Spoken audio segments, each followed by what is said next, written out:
नमस्कार विद्यार्थी मित्रांनो, आज आपण सायन्स अँड टेक्नॉलॉजी पार्ट 2 या विषयाकडे वळणार आहोत. आणि जसं आपल्याला माहीत आहे की या पुस्तकामध्ये एकूण 10 आपल्याला चॅप्टर्स दिलेले आहेत आणि त्यातला पहिला चॅप्टर आज आपण शिकणार आहोत. या चॅप्टरचं नाव आहे हेरिडिटी अँड इव्हॉल्युशन, अनुवांशिकता व उत्क्रांती. आणि त्यामध्ये आपण आज पहिला मुद्दा शिकणार आहोत, हेरिडिटी अँड हेरिडिटरी चेंजेस. तर हा मुद्दा बघण्याच्या आधी थोडंसं मागच्या वर्षीचं रिकॉल आपल्याला करायचं आहे. त्यासाठी जे 3 क्वेश्चन्स तुम्हाला दिलेले आहे. बघा, पहिला क्वेश्चन्स आहे, which component of the cellular nucleus of living organisms carries hereditary characters. म्हणजे सजीवांच्या पेशी केंद्रातील अनुवांशिक गुणधर्म वाहून नेणारा घटक कोणता? तर त्याचं उत्तर काय असेल? सजीवांच्या पेशी केंद्रात असणारा केंद्रक आम्ले, त्याला आपण केंद्रकीय न्यूक्लिक ॲसिड असं म्हणतो. आणि दुसरं म्हणजे प्रोटीन्स म्हणजे प्रथिने. या 2 घटकांच्या सहाय्याने, या 2 कंपोनंटच्या सहाय्याने आपलं जे काही लिव्हिंग ऑर्गॅनिझम्स जे कॅरेक्टर्स असतात ते पुढच्या पिढीमध्ये ट्रान्सफर होतात. ते आपण या प्रकरणामध्ये सुद्धा समोर बघणारच आहोत. What do we call to the process of transfer of physical and mental characters from parent to the progeny. म्हणजे आपल्या मातापित्यांची शारीरिक व मानसिक लक्षणे संततीमध्ये संक्रमित होण्याच्या प्रक्रियेस काय म्हणतात? तर त्याला आपण काय म्हणणार? नक्कीच अनुवांशिकता, जो काही मुद्दा आपल्याला याच्यामध्ये महत्त्वाचा बघायचा आहे, म्हणजेच हेरिडिटी. आणि तिसरा क्वेश्चन आहे, which are the components of the DNA molecules. मागच्या वर्षी 9व्या वर्गामध्ये आपल्याला DNA RNAचं स्ट्रक्चर वगैरे होतं, तर त्या संदर्भातच हा क्वेश्चन आहे इथे आलेला. मग कोणते कोणते कंपोनंट्स DNAमध्ये असतात? तर त्यामध्ये आपल्याला दिसतात डीऑक्सिरायबोज न्यूक्लिक ॲसिड, याचं लॉंग फॉर्म आहे, आणि त्याच्यामध्ये डीऑक्सिरायबोज शर्करा, ज्याला आपण शुगर म्हणतो, त्यानंतर फॉस्फरिक ॲसिड आणि नायट्रोजन बेसेस, अशा 3 घटकांपासून हा DNA जो आहे तो बनलेला असतो. ठीक आहे, आता आपल्या पुढच्या मुद्द्याकडे आपण येऊया, hereditary and hereditary character. You know that heredity is the transfer of biological character from one generation to another via genes. आपल्याला हे माहीत आहे की एका पिढीतून दुसऱ्या पिढीमध्ये जी काही लक्षणं आहेत, जैविक लक्षणं जी आहेत, ती जनुकांद्वारे ही संक्रमित होत असतात, पुढच्या पिढीमध्ये येत असतात. Johannes Gregor Mendel is pioneer of the modern genetics. आणि याचं जे आधुनिक अनुवंशकशास्त्र आहे, मॉडर्न जेनेटिक्स आहे, त्याचा जो काही प्रारंभ केला हे करणारे जे शास्त्रज्ञ आहेत ते आहे Gregor Johannes Mendel. Around the period of 1886 it took a long time for him to understand the conclusion of his research about heredity. आणि त्यांनी 1886च्या सुमारास बऱ्याच कालावधीमध्ये संशोधन केलं आणि त्यामध्ये अनुवंशिकतेबद्दल निष्कर्ष शोधून काढले. In 1901 the reason behind the sudden changes were understood due to the mutational theory of Hugo D varies. आणि 1901 साली ह्युगो डी व्हेरीज यांच्या उत्परिवर्तन सिद्धांताने अचानक घडणाऱ्या बदलांमधील कार्यकारण भाव समजला. म्हणजे का बरं अचानक बदल शरीरामध्ये घडतात? म्हणजे आईवडील नॉर्मल नसतात, पण मुलांमध्ये असे काही बदल घडतात की ते ॲबनॉर्मल बिहेव करतात किंवा त्याच्यामध्ये बदल होतो. तर याच्यामागचं कारण 1901 साली माहीत पडलं. Meanwhile, in 1902, Walter and Sutton observed the pair chromosomes in the cells of the grasshopper. Until then, it was not known to anyone. आणि त्यानंतर 1902 साली वॉल्टर आणि सटन यांनी नाकतोड्याच्या पेशीमध्ये जे गुणसूत्रे असतात, DNA असतात, त्यांच्या जोड्यांचा शोध लावला. तोपर्यंत हे कोणालाच माहीत नव्हतं की अशा प्रकारच्या क्रोमोझोमच्या जोड्या असतात म्हणून. Research started in the direction of finding the nature of genetic material when it was proved that genes are carried via chromosomes. आणि मग त्यावरच आधारित जनुकांचे वहन गुणसूत्रांमार्फत कसे होते हे सिद्ध करण्यासाठी मग पुढे संशोधन सुरू झाले. Through which 1944 trio of scientists Oswald Ervy, Maclean McLeod and Colin MacLeod prove that except virus, all living organisms have DNA as genetic material. त्यानंतर यातूनच मग 1944 साली तीन शास्त्रज्ञांनी मिळून, त्यांना आपण त्रयी म्हणूया, ज्यांचं नाव आहे ओसवाल्ड एरवी, मॅकलिन मॅककार्थी अँड कॉलिन मॅक्लॉइड, यांनी विषाणू वगळता बाकी सर्व जे सजीव आहे त्यामध्ये DNA हेच आनुवंशिक मटेरियल आहे, जेनेटिक मटेरियल आहे, हे सिद्ध केले. In 1961 the French geneticist François Jacob and Jacques Monod propose a model for process of protein synthesis with the help of DNA in bacterial cell. त्यानंतर 1961 फ्रान्समधील जे शास्त्रज्ञ होते त्यांनी जीवाणूच्या पेशीत DNA द्वारे कशाप्रकारे प्रोटीनची निर्मिती होते याची प्रतिकृती तयार केली. It helps to uncover the genetic codes hidden in the DNA. आणि त्यातूनच मग DNA रेणूमध्ये कोणत्या प्रकारची माहिती, जेनेटिक कोड्स म्हणजे जनुकीय संकेत लपलेले असतात याचा उलगडा झाला. Thereby the techniques of recombinant DNA technology emerge which has vast scope in the field of genetic engineering. आणि त्यातूनच मग जनुक अभियांत्रिकीच्या दृष्टीने जी की एक अफाट अशी क्षमता निर्माण झालेली आहे त्या तंत्रज्ञानाचा म्हणजे पुनःसंयोजी DNA तंत्राचा विकास झाला. The science of heredity is useful for diagnosis, treatment, and prevention of hereditary disorder, production of hybrid varieties of animals and plants, and in industrial processes in which microbes are used. म्हणजे मग आता या विज्ञानाचा जो उपयोग झालेला आहे म्हणजे अनुवंशिकीय विज्ञानाचा उपयोग हा आपल्याला वेगवेगळ्या क्षेत्रामध्ये होते, जसं निदान करणे, डायग्नोसिस करणे, ट्रीटमेंट म्हणजे उपचार करणे, प्रिव्हेन्शन म्हणजे प्रतिबंध करणे, जे काही अनुवंशिक डिसऑर्डर असतात म्हणजे जनुकीय विकृती असतात, त्याचप्रमाणे प्राणी आणि वनस्पती यांचे जे काही संकर घडवून आणतात ज्यामुळे आपल्याला चांगल्या प्रकारे फायदा होऊ शकतो त्या प्राणी आणि वनस्पतींपासून, ते सुद्धा आपल्याला इथे त्याचा फायदा होतो. आणि त्याचप्रमाणे इंडस्ट्रियल प्रोसेसेसमध्ये की ज्या ठिकाणी सूक्ष्मजीवांचा वापर होतो अशा ठिकाणीसुद्धा आपल्याला या अनुवंशिकीय विज्ञानाचा फायदा होतो.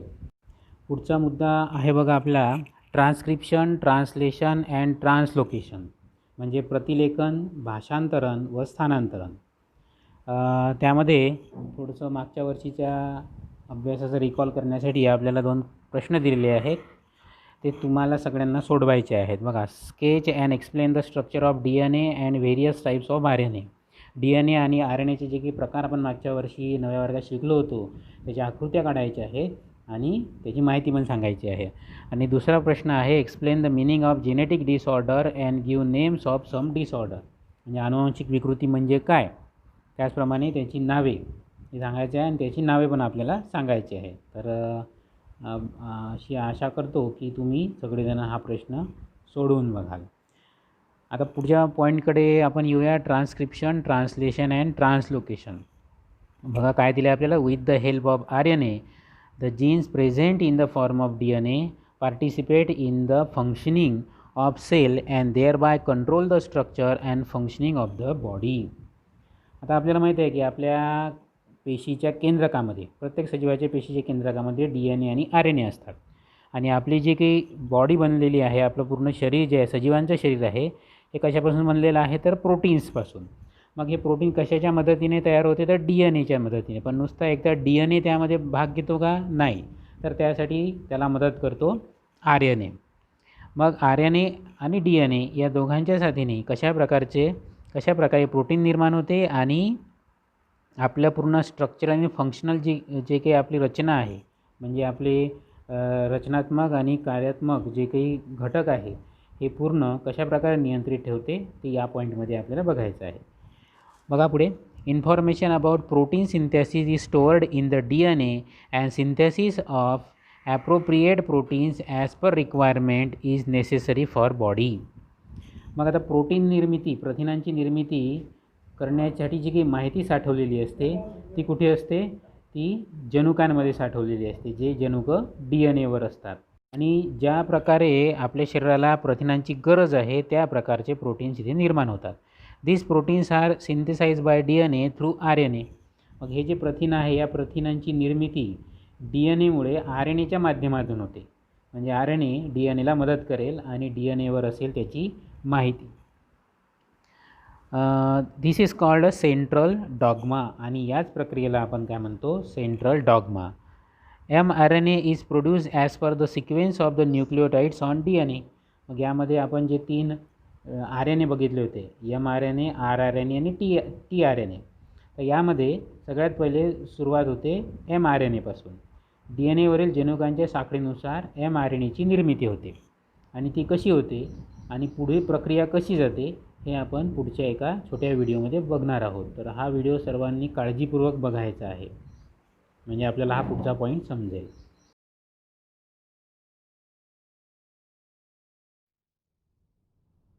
Here is a cell, the basic unit of all living tissue. In most human cells, there is a structure called the nucleus. The nucleus contains the genome. In humans, the genome is split between 23 pairs of chromosomes. Each chromosome contains a long strand of DNA, tightly packaged around proteins called histones. Within the DNA are sections called genes. These genes contain the instructions for making proteins. When a gene is switched on, an enzyme called RNA polymerase attaches to the start of the gene. It moves along the DNA, making a strand of messenger RNA out of free bases in the nucleus. The DNA code determines the order in which the free bases are added to the messenger RNA. This process is called transcription.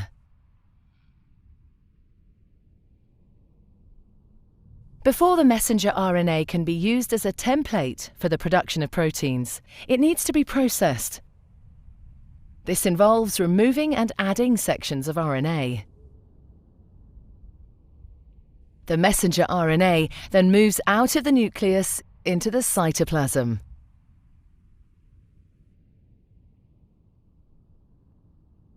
Protein factories in the cytoplasm, called ribosomes, bind to the messenger RNA. The ribosome reads the code in the messenger RNA to produce a chain made up of amino acids. There are 20 different types of amino acid. Transfer RNA molecules carry the amino acids to the ribosome. The messenger RNA is read 3 bases at a time. As each triplet is read, a transfer RNA delivers the corresponding amino acid. This is added to a growing chain of amino acids. Once the last amino acid has been added, the chain folds into a complex 3D shape to form the protein.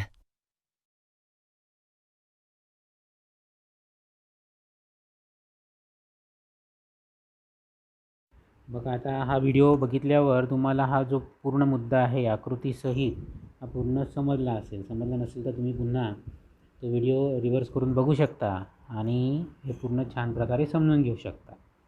पुढे जाऊया आपण थोडंसं. Living organisms can produce new individuals like themselves due to genes only and some of those genes are transmitted to the next generation without any changes.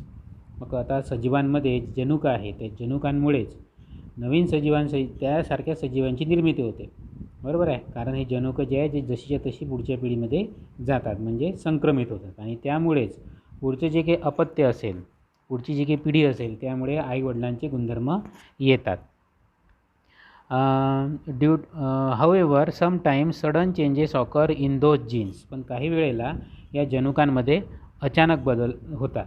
बघा, आपल्याला इथे एक आकृती दाखवली आहे. या आकृतीमध्ये आपल्याला दिसत आहे वरची जी आकृती आहे त्याच्यामध्ये हा झाला मेन सिक्वेन्स, म्हणजे मूळ क्रम झालेला आहे. पण खालच्या याच्यामध्ये आपल्याला दिसणार रिप्लेसमेंट झालेला आहे, म्हणजे जो काही कोडॉन आहे, ट्रिपलेट कोडॉन आहे, म्हणजे 3 जो आहे 3 जे भाग आहे ते इथे रिप्लेस झालेले आहे. म्हणजे इथे काय झाले, त्याचं मराठीमध्ये त्याला आपण प्रतिस्थापन म्हणतो. म्हणजे जो काही DNA आहे किंवा मूळ जे काही जनुक आहे त्यामध्ये बदल होऊन नवीन प्रकारचा बदल इथे झालेला आहे, जनुकांमध्ये बदल झालेला आहे. Sometimes any nucleotides of genes changes its position that causes a minor changes which is nothing but the mutation. आणि त्यामुळेच जनुकांमध्ये एखादे न्यूक्लियोटाइड्स, म्हणजे ट्रिपलेट कोडॉन म्हटलं आहे आपण, न्यूक्लियोटाइड ज्याला म्हणू आपण, ते अचानक आपली जागा बदलते आणि त्यामुळे त्याच्यामध्ये लहानसा जो काही फरक आहे, बदल आहे, तो बदल पुढच्या पिढीमध्ये आपल्याला दिसतो. त्यालाच आपण म्युटेशन असे म्हणतो, उत्परिवर्तन. मग म्युटेशन म्हणजे काय, याची जी माहिती आहे या आपल्या पॅरेग्राफमध्ये दिलेली आहे. Some mutation may be minor but some may be considerable. मग याच्यामध्ये जे काही उत्परिवर्तन होतात, बदल घडून येतात, ते काही वेळेला किरकोळ असतात, फारच कमी लक्षात नाही येण्यासारखे असतात, पण कधीकधी ते फार मोठे असतात. उदाहरण दिलेलं आहे, आपण मागच्या वर्षीसुद्धा याचं उदाहरण बघितलेलं आहे. For example, mutation may cause the genetic disorder like sickle cell anaemia. म्हणजेच ह्या उत्परिवर्तनामुळे सिकल सेल ॲनिमियासारखा जनुकीय आजार, जनुकीय विकृतीसुद्धा निर्माण होते. सिकल सेल ॲनिमिया आपण बघितलेलंच आहे. आपले जे काही ब्लड सेल्स आहेत ते अशा गोलाकार असतात, पण सिकल सेल ॲनिमियामध्ये म्हणजे ज्याचं कारण असते उत्परिवर्तन, म्युटेशन, त्यामुळे आपल्या ज्या पेशी आहेत त्या अशा सिकल सेलसारख्या म्हणजे अशा विळ्याच्या आकाराच्या बनतात. This is an everlasting process and it is one of the proof for Darwin's theory of the natural selection. आणि हे जे उत्परिवर्तन आहे, म्युटेशन आहे, ही सतत अखंडपणे चालणारी ही प्रक्रिया आहे आणि ती आजही आपल्या शरीरामध्ये घडत आहे. आणि यालाच आपण डार्विनच्या नैसर्गिक निवडीच्या सिद्धांत ला ते जे आहे ते पूरक आहे. ठीक आहे, पुढे आपण उत्क्रांतीचा हा जो पॉईंट आहे हा बघणार आहोत. तर त्याच्यासाठी आपल्याला हा जो पॉईंट आहे आपण आज जो बघितलेला आहे हा चांगल्या प्रकारे समजायला हवा. त्यामुळे हा तुम्ही पुन्हा पुन्हा बघा, समजला नसेल तर, आणि काही प्रश्न असेल तर आपल्या सायन्सच्या ग्रुपवर टाकायचा आहे. ठीक आहे, इथे आपण थांबूया. धन्यवाद.